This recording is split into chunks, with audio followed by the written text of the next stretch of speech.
All right. Good morning. It's Keith Kocher in the Medic Coordinating Center. Welcome. This is our June collaborative-wide meeting. Let's get started. We're going to do a few things differently this time. You'll hear a little bit more about that as I walk through the agenda. But a few housekeeping items to get things started. As you know, for CME, we have to report disclosures. I've got one related to some opioid response work that some of you are involved with. Nobody else who are speaking today has any disclosures here. Okay, so let's walk through this. We got about 2 hours this morning. I'll do some standard resetting of our work since our last meeting in March. Then we'll flip over to Michelle. She's going to reset on some of the changes around the reporting. We've communicated this a few times, want to make sure we do that again. And then move to Megan to set up what we think is going to be a really awesome panel discussion, and I'm so proud of the abstractors who are going to be presenting about some of their work. Then move to just a coffee break, and then finally we're going to experiment a little bit here. We've heard a lot about trying to be more interactive with these webinars to the extent that we can. So we're going to level it up a little bit, and it'll be a little bit of an experiment. So roll with us about that, do some live polling and some Jamboard sessions. And then Michelle will wrap things up for the morning. Just like all our previous webinars, we certainly want to respond to comments and questions along the way. Use the Q&A box that we have used in the past.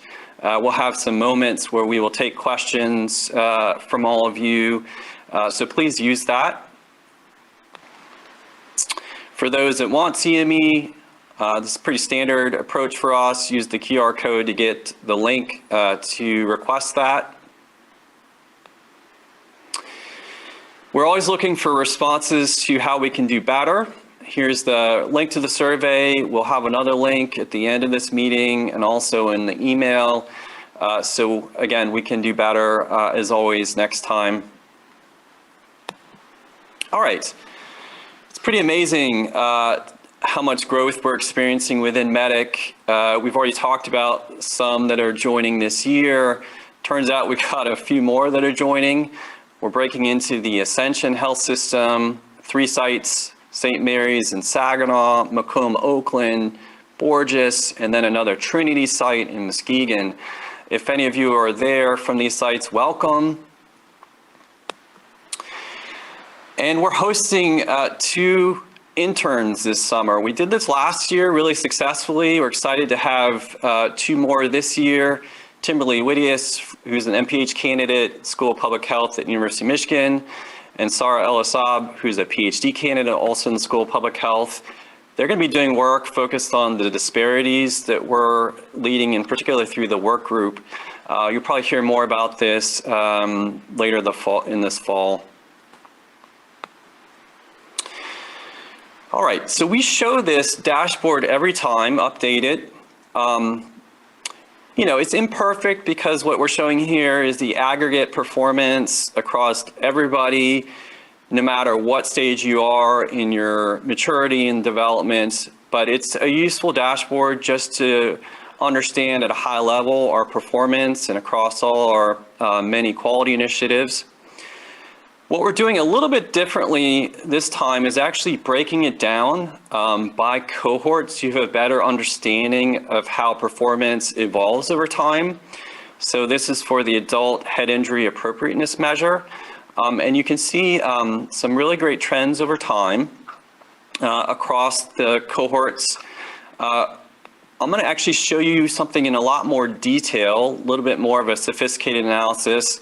You know, we're about 5 years into our broad quality initiatives since Medic started, and we're starting to do a more robust approach to this analysis.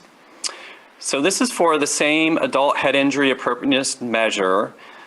The dark blue lines are performance over time by month.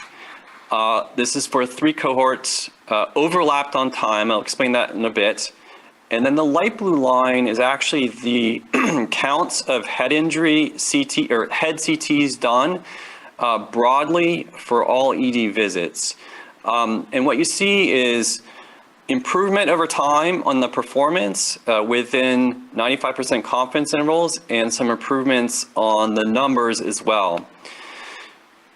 We actually overlapped, so time zero is when 3 cohorts are overlapped on top of each other, with the performance index start time is time zero, so months before and months after, as a way to aggregate this information together. And just more of a back of the envelope kind of calculation, on a per head CT per month basis, we have about 9,000 before intervention and about 8,700 after, a difference of about 300 cases per month.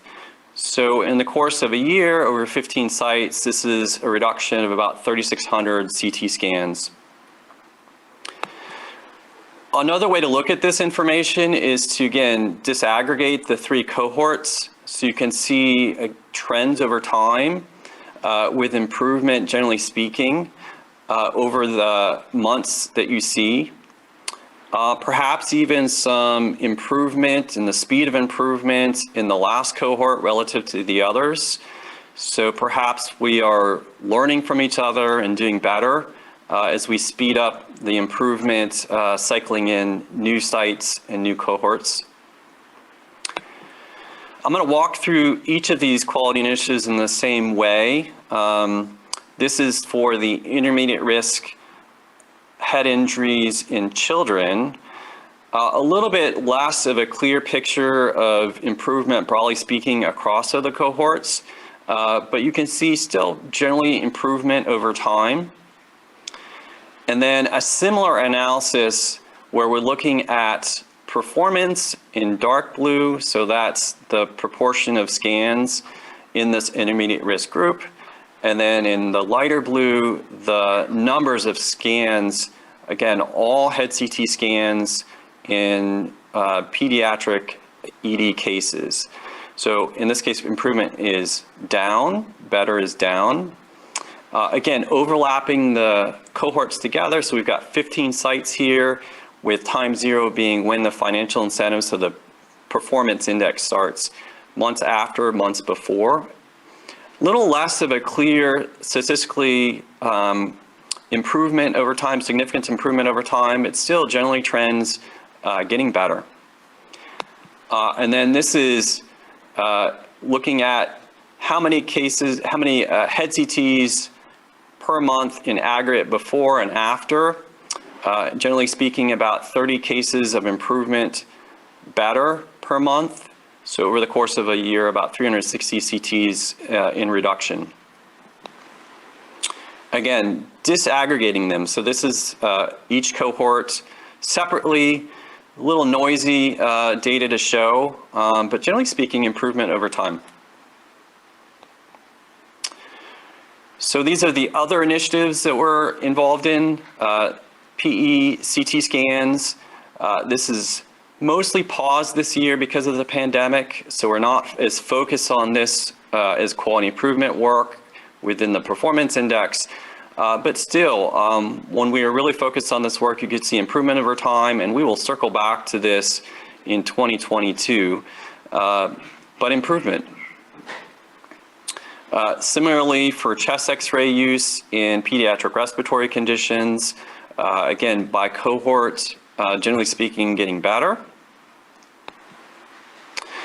Okay, so one final reset. I'm going to show you, as we always do, the VBR performance, and I just want to make sure that people continue to understand what I just showed in the all sites performance is going to be different than what I'm going to show here in the VBR. The primary difference is those sites that are in VBR, you have to have at least a year of information and data accumulation before you can be eligible for the program. So that's what is different about what I'm going to show here and why the performance is different. We are right on the edge of success for the adult measure. This is a year where we're really doubling down on improvement in head injury. We have half the year left Really important that you continue to do your work so we can all achieve VBR this year. A similar story too in the pediatric intermediate risk category, where we're right on the edge of success. So again, take in what you can from this meeting so we continue to improve on these measures. And then one final point I'm going to bring up. We are putting in a grant to NIH with a group of investigators primarily out of University of Michigan. This was discussed, approved at the Data and Publications Committee in April. It'll be a 5-year study being proposed to look at improving discharge for patients with low risk of pulmonary embolism from the emergency department.